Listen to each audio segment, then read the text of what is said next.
Het jy ook al agtergekom hoe ons kan vaskyk teen ons klein onperfekte wêreld? En dan toelaat dat die ooglopende alledaagse en elke dag se gewone dinge ons as dit ware blind maak vir die grootheid, waarheid en lig wees om ons, bo ons?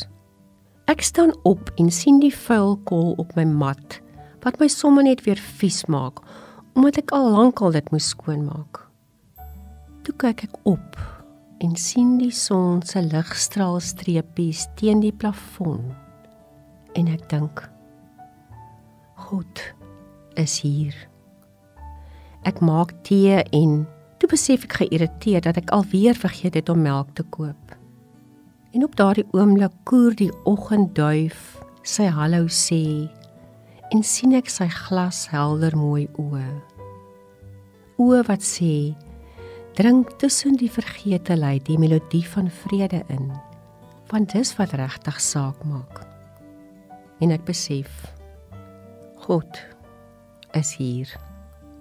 Ek maak my e-posse oop en sien sommer hoe die nog moet dinge doen instroom en ek dink, ai, hoe gaan ek alles vandag hanteer? En toe kom daar 'n WhatsApp van 'n vriendin wat lees, ek het reeds vanoggend vir jou vir krag gebid. Sy herinner my weer, God is hier. Dis winter in die Kaap, en dan weet jy mos, dis koud en nat, baie nat. Ek wens toe daar was altyd net somers.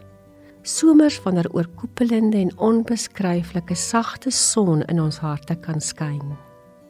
En toe onthou ek, God is in die winters en in die somers. Hy is ook hier in my nou.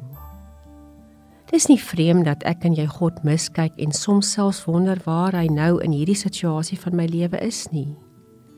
Wanneer ons egter opkyk van ons eie klein voeteval hier onder ons, dan sien ons lig.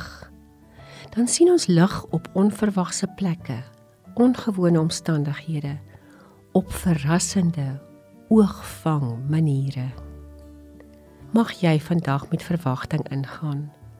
Mag jy hom oral raak leef.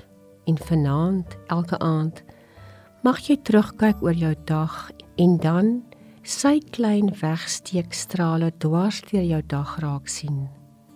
In jou realiteite, in jou swart en wit tee of koffie, in die koue van jou voete en in die warm kombers teen jou kin.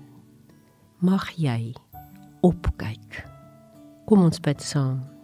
Here, ek weet, ek is soms so kortsiende. So sien net my ou klein wêreldjie, terwyl daar soveel meer om my is, bo my is, voor my afspeel, soveel meer in u wêreld gebeur. Vandag kies ek, Here, om op te kyk, op na u lig. Amen.